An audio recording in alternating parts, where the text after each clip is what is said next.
Delighted to be joined now by John, the final member of the Awesome Foursome.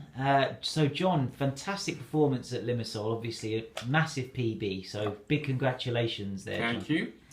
And just looking back at the trip, what are your overall feelings about the marathon itself and how you did? Pretty much went perfect apart from one little thing that Lee slightly finished before me, but other than that, no. I mean, as a race itself, I couldn't have asked for better, to be honest. Everything I set out to do in that race in terms of the pace and hanging on as long as possible pretty much went to plan. So yeah, I couldn't have been more pleased really. The time was probably a couple of minutes quicker than I thought I would be. So yeah, no, I'm very happy overall.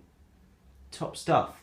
And in terms of the weekend itself, what are your memories of the trip? It's so many. Everything that could go wrong somewhere along the line seemed to go wrong, as far as you were concerned, and that just added to the entertainment of the whole evening. But I mean, watching the guys, and I knew they would struggle immediately after that marathon because I know what it's like, and sitting down for a couple of beers afterwards and a big plate of chips, and knowing that they wouldn't be able to get up again.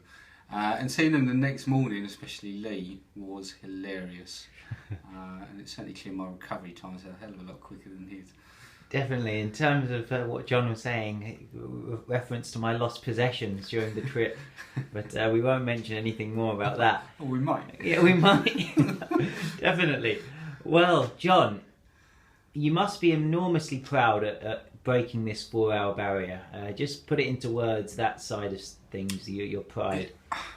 Yeah, I feel it's something I've been striving for a long time, and finding the right conditions, the right race, and to be honest, having the other guys there, I think made a huge difference, because I don't know, it wasn't just like, oh, will I do it, will I do it? You know, there was an actual race taking place there as well, and that definitely spurred me on. But everything I set out to do, the pace I held on to for a good 20 odd miles before slowing a little bit, but not enough to worry me, and probably from about mile 22 I knew I had it. Brilliant. And what were the main challenges that you faced during this particular marathon, the training for this marathon, either the training or the race itself?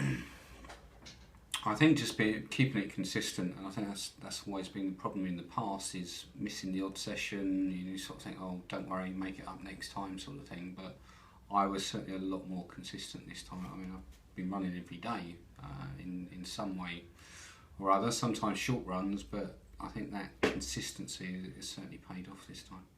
Absolutely. And obviously you've done 27 marathons, John, and you picked up a large amount of experience along the way, but this marathon in particular, have you learned anything new about this particular race that you can maybe give advice to other people?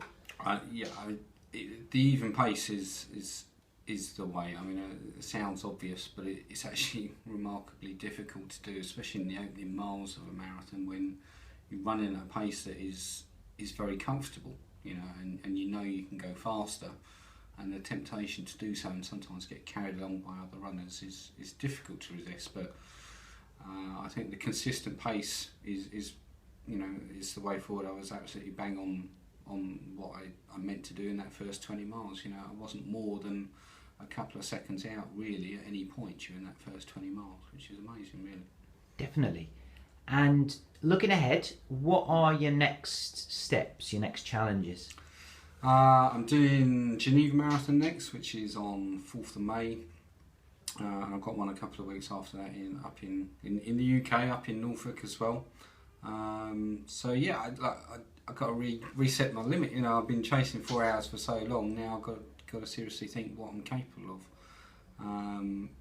Target number 1, Lee's time, no question about it. Once I've got that in the bag, then I guess 3:45 is the next big barrier for me. Definitely, and no reason why that can't be conquered, John.